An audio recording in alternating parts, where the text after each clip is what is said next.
جنگل سے جانوروں کے انخلا پر عمل درآمد شروع کر دیا گیا ہے۔ تمام انسانی منصب ایک صدارتی آرڈیننس کے ذریعے تحلیل کر دیے جائیں گے۔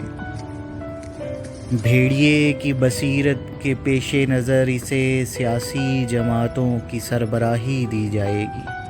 فاختائیں فوج کے ہاتھوں سے بندوقیں چھین کر شہداء اور لاوارث افراد کی تصاویر تھما دیں گی اور انہیں پہلے سے جاری سول سوسائٹی کے احتجاج میں شرکت کے لیے ڈی چوک بھیج دیا جائے گا۔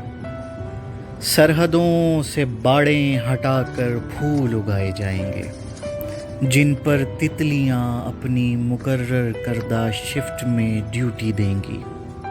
لومڑیوں کی خواہش ہے کہ انہیں مذہبی امور کا پورٹ فولیو دیا جائے، مگر پہلے سے موجود مذہبی انتہا پسندی کی فضا کو بدلنے کے لیے یہ فیصلہ ملکی مفاد میں نہیں۔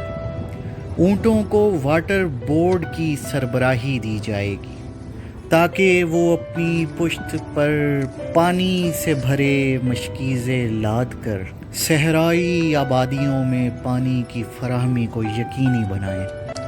ہاتھیوں کو فائر بریگیڈ کی کمان سونپی جائے گی۔ زراعت اور اناج پر تمام رات الو پہرا دیں گے۔ اذیت پسندوں کے دل نرم کرنے کے لیے پینگوئن کی خدمات لی جائیں گی۔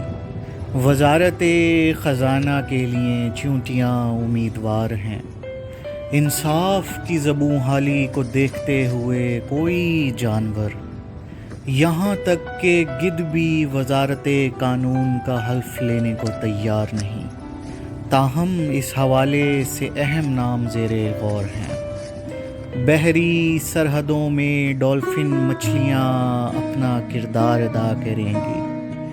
Air traffic control hummingbirds کی اتھارٹی میں از سر نو تشکیل ہوگا۔